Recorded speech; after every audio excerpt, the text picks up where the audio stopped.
What is it like trying to improve on a game like Call of Duty 4? It's a hugely daunting task. There's the game exploded past our wildest expectations. Which is a curse and a blessing at the same time. There's a lot of fans out there that have supported us, for going on 2 years now. So you want to make sure you deliver to them an experience that's not disappointing in any way. And us ourselves, we're huge gamers. We play our own game. We want to build an experience that we're proud to put our name on. So it's something that we put a lot of effort into. We took very seriously. Yeah, you're on point. The multiplayer kind of blew up. There's so many new kind of features. There's the customizable kill streaks. There's death streaks. There's more creative class. There's customization within that. There's multiple attachments. There's power-ups on the perks. You can level your perks. So there's just a ton of new features that kind of expand the experience from the last game. Copycat is great, and I have to say, I'll admit, I've used it myself a few times. We have some guys in the office that are mutants. I don't think they're human. Yeah, Copycat's great because you're kind of in this mode where you're getting trashed, and you just say, I want to be on an equal playing field with that guy. Let's see what I can do. So you copy his loadout. Now, it's equal. So truly, am I as good as him? Can I take him down with what he's using? Is it just his loadout that's better, or is he better? It gives you a kind of a good insight into what they're doing.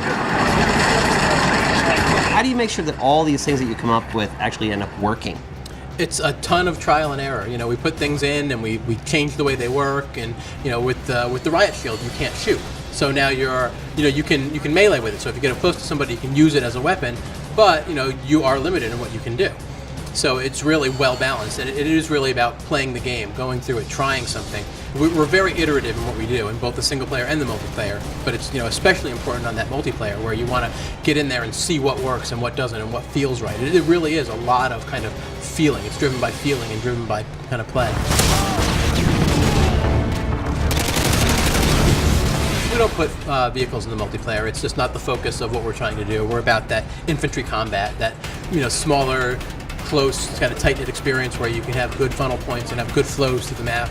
A vehicle game, while it can be fun, it's not what we're trying to do. It changes kind of the dynamic of the game. Think you'll ever do that? Anything's possible.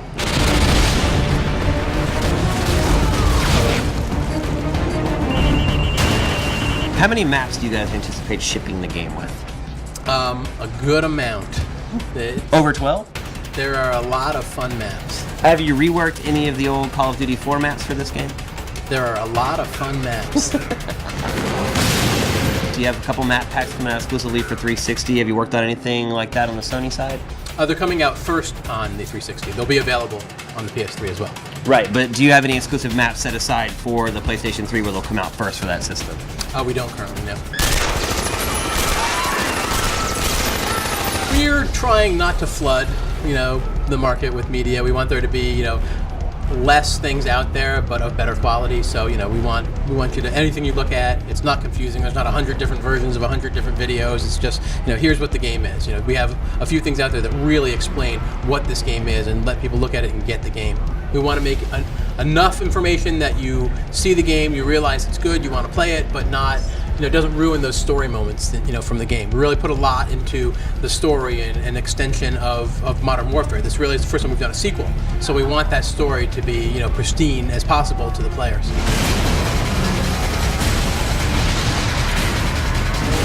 What can you tell us about the single player?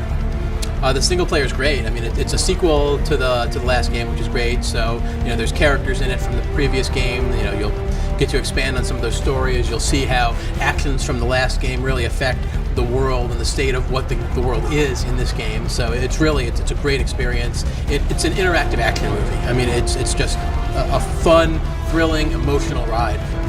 Better than Call of Duty 4 single player? It is. Yeah? It is.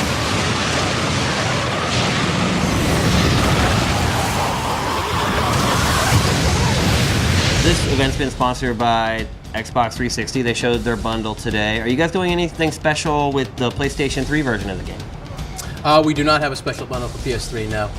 Microsoft came to us with this opportunity on the 360, and we loved it. Was that all a decision made solely on Microsoft coming to you guys, or was that a decision that you guys made?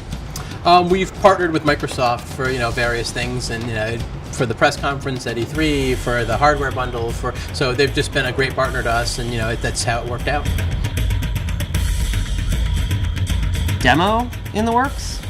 Right now we're working on kind of the last bug fixing, tweaking, tuning. So we'll see once we get from there. Kind of where we end up. What do you have to say to those people that are so dedicated to this franchise? I think they will be blown away with what they get in Modern Warfare 2, so they should not be scared to come over. We're kind of feature locked, everything's there that we're going to ship with. It's just a matter of making it perfect.